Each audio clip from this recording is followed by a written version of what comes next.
শান্ত খারাপ খারাপ। কিরে তুই দৌড়াই করতে এলি? তোরে 2 দিন ধরে ফোন দিতেছি, ফোন ধরস না করে। বাসার যাওয়া পিছিয়ে এলাম। আমার ভাবি কেমনে? আমি তো নাম্বার চেঞ্জ করে লেছি। আমার না পাইছিস যে তুই সাউন্ডে ফোন দিতি। আরে হ্যাঁ ফোন দিছিলাম, হ্যাঁ ফোনের বউ ধরছে। তো তুই হৃদয়ে ফোন দিতি। আচ্ছা বাদ দে, আমার বোনের বিয়ে ঠিক হয়েছে, দাওয়াত দেওয়ার লাগিয়ে তোকে বিসি বিসি ঘুরতাছি। আলহামদুলিল্লাহ, শুনে অনেক খুশি হইলাম। বৃষ্টি নামতাছে, আমরা অনেক রেস্টুরেন্টে যাবো, আর রেস্টুরেন্টে বইয়া বাকি কথা কমনে। তাড়াতাড়ি আয়। দেখ বন্ধু, আমার বাপও নাই ভাইও নাই, তোরা 2 জন হইলে আমার ভাই। আর আমার বোনের বিয়ার যাবতীয় যত কাজ আছে সব কিন্তু তোকে আমার লগে থেকে করতেই হবে। এইসব নিয়ে তুই চিন্তা করিস না, আমরা 3 জন তো আছি। ওই 3 জন না, ও তোরা 2 জন। 2 জন মানে? হৃদয় তো আছে, হ্যাঁ তো আমার বন্ধু, হ্যাঁ থাকতো না? না হ্যাঁ থাকতো না, কারণ আমি সবারই তো সব জায়গায় দাওয়াত দেওয়া পারতাম না।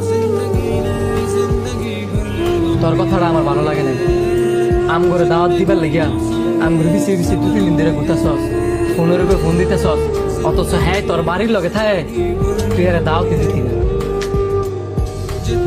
আরে বেটা বুঝোস না, আমগর দুটো তো কিছু টিয়া আছে আর তো টিয়া নাই, এই কারণে আমগর দাওয়াত দিতেছে।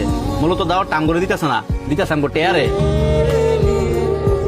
আম করে দাওয়াত দেওয়ার আগে তোর উচিত ছিল হ্যাঁ দাওয়াত দেওয়া, কারণ তোর কোনো বিপদ হইলে আম গর আগে হ্যাঁ তোর ঘরে গিয়ে হুসাইব, কারণ হ্যাঁ করটা তোর ঘরের লগে। দেখ, দাওয়াত আসে আল্লাহর তরফ থেকে। তোর যদি কাউকে দাওয়াত দিয়ে খাওয়াইতে মনে চায়, তাহলে কোনো কিছু পাওয়ার আসে দাওয়াত খাওয়াইস না। আমরা তোর কাছে দাওয়াত ফানা না, আমরা তোর দূরে। কিন্তু হ্যাঁ হ্যাঁ তো তোর কাছে দাওয়াত হয় না, কারণ হ্যাঁ তোর কাছে তোর ঘরের। তুই যদি তোর ঘরের মানুষ ফালায়া দূরের মানুষকে দাওয়াত দেয়, আমার মনে হয় না আল্লাহ পাক খুশি হইবে। কারণ মানুষ দাওয়াত দেয় ওই আল্লাহ পাক খুশি করবে। শান্ত কিন্তু কথাগুলো মন্দ কয় নাই। দূরের মানুষের দাওয়াত দেওয়ার লাগে কাছের মানুষের দাওয়াত দেওয়ার লাগে। তুই যদি এরা দাওয়াত না দেস, আমরা তোর দাওয়াত দিতাম না। বন্ধু তোরা ঠিকই কিছু, আমার অনেক বড় ভুল হয়ে গেছে। আসলে সবার আগে দাওয়াত দেওয়া উচিত ছিল হৃদয়ের। হৃদয় বন্ধু, তোরা আমি আর নতুন করে কিছু কইতাম না। আমার বোনের বিয়ের মধ্যে সবার আগে গেলাম তুই থাকবি। বন্ধু তুই কইলেও থাকলাম বলে, না কইলেও থাকলাম বলে। তোর বোন কোনটা, আমার বোন কোনটা?